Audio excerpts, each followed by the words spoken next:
if you are counted as a traveler. Rest for a while after the prayers. Then you have to collect pebbles in Muzdalifah to throw at the Jamarat. Every pilgrim should collect at least 70 pebbles of the size of a large chickpea. The pebbles can be collected from anywhere in the limits of the Haram. In Muzdalifah, for the convenience of the pilgrims, the Saudi authorities have made arrangements to provide pebbles in small bags.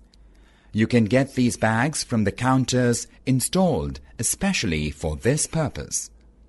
On the 10th of Dhul Hijjah, offer Fajr prayers with Jamaat in Muzdalifah. After some time, do the Wuquf-e Muzdalifah for a while and make supplications. Wuquf-e Muzdalifah is wajib, obligatory.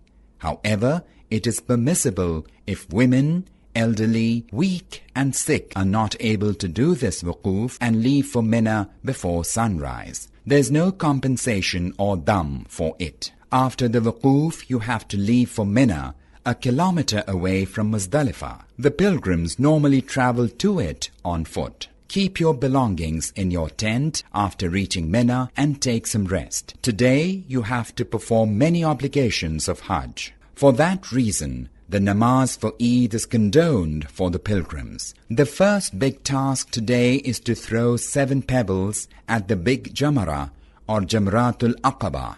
For the sake of security and safety of the pilgrims, the Saudi government has reconstructed the place where pebbles are thrown at the Jamarat and built a huge 5-story spacious complex there. The Saudi government has issued these directives in this regard. The pilgrims are sent in groups to throw pebbles at the Jamarat. The Muallim or the Maktab informs each group about the timings and the way to reach the spot. All the pilgrims have to follow the scheme and timings in order to avoid any unpleasant incident.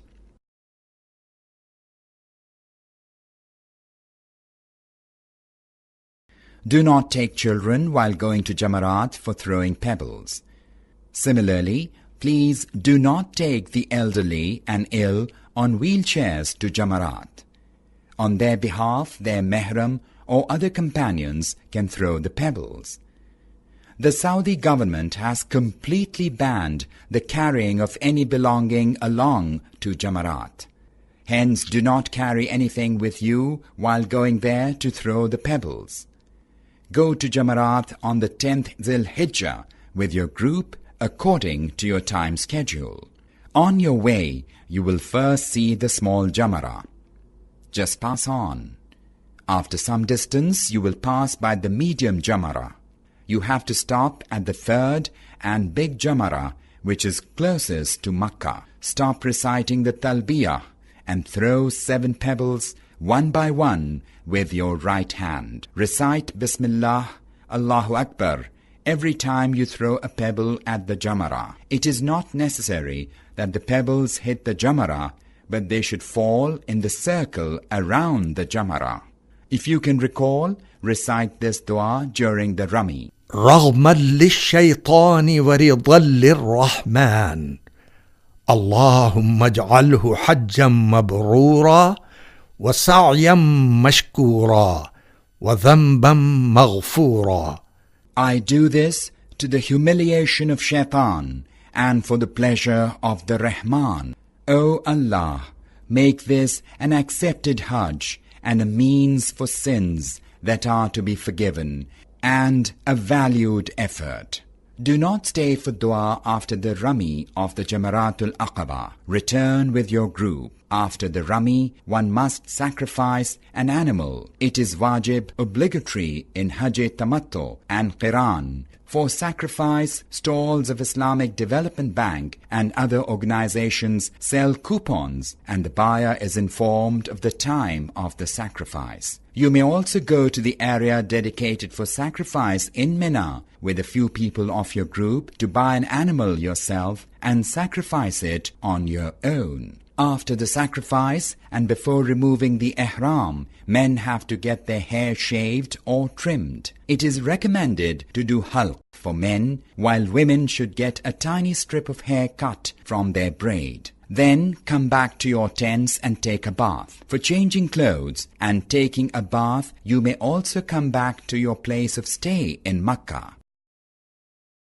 The final task on the 10th Zil-Hijjah is Tawaf-e-Ziyarat and Sa'i of Hajj. Tawaf-e-Ziyarat can be done from 10th of Zil-Hijjah to the sunset of the 12th. If it is done after the sunset of the 12th Zil-Hijjah, then it is obligatory to offer a dam, compensatory sacrifice of animal. After Tawaf-e-Ziyarat, Sa'i will have to be done, following which you will have to return to Mina. Stay at Mina on the 11th and the 12th, and if possible on the 13th as well, and throw pebbles on the 3 Jamarat in this order. Throw 7 pebbles each, first at the small, then at the medium, and finally at the big Jamara. After stoning the small Jamara, face the Qibla and make supplications.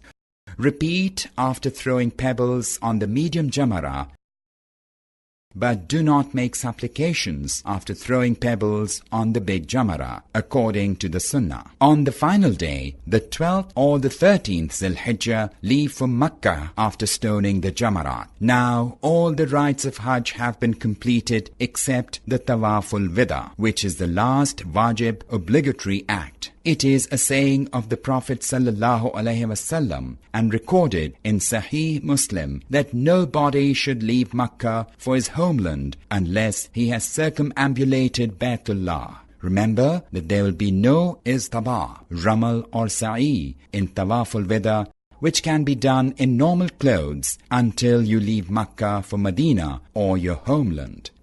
Tawaful Wida is wajib obligatory on every Haji. However, there's leave for menstruating women. Such women can go without this tawaf. Subhanallah, you have been granted with the great blessing of Hajj. Prostrate yourself before the Almighty to thank Him for this great honor and for beckoning you to His home. Make sure that when you go back to your country, your life should reflect in your deeds this great worship of Hajj. Your days and nights, deeds and actions should depict a positive change. Hajj is not merely a form of worship, but a grand show of fraternity, love, and unity among the Muslims across the world.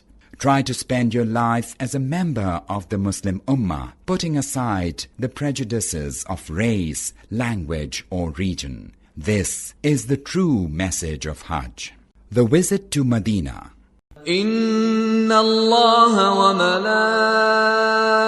وملائكته يصلون على النبي يا أيها الذين آمنوا صلوا عليه وسلموا تسليما. Though the Hajj pilgrimage concludes with the performing of the rituals of Hajj, yet it is considered incomplete if you do not visit Medina either before or after the Hajj. The visit to Makkah is the completion of worship, and the visit to Medina is the fulfillment of the divine love. It is a part of a Muslim's faith that when he makes a pilgrimage for Hajj, he should also pay a visit to the Rawza, mausoleum of Rasulullah sallallahu alaihi wasallam, offer salatu wassalam, salutation and peace, and pray at the Masjid-e-Nabawi. So you have to visit Medina with your group. The schedule of departure will be communicated to you by your muallim, who will also arrange for the buses. Recite the route profusely on your way to Medina. اللهم صل على محمد وعلى آل محمد كما صليت على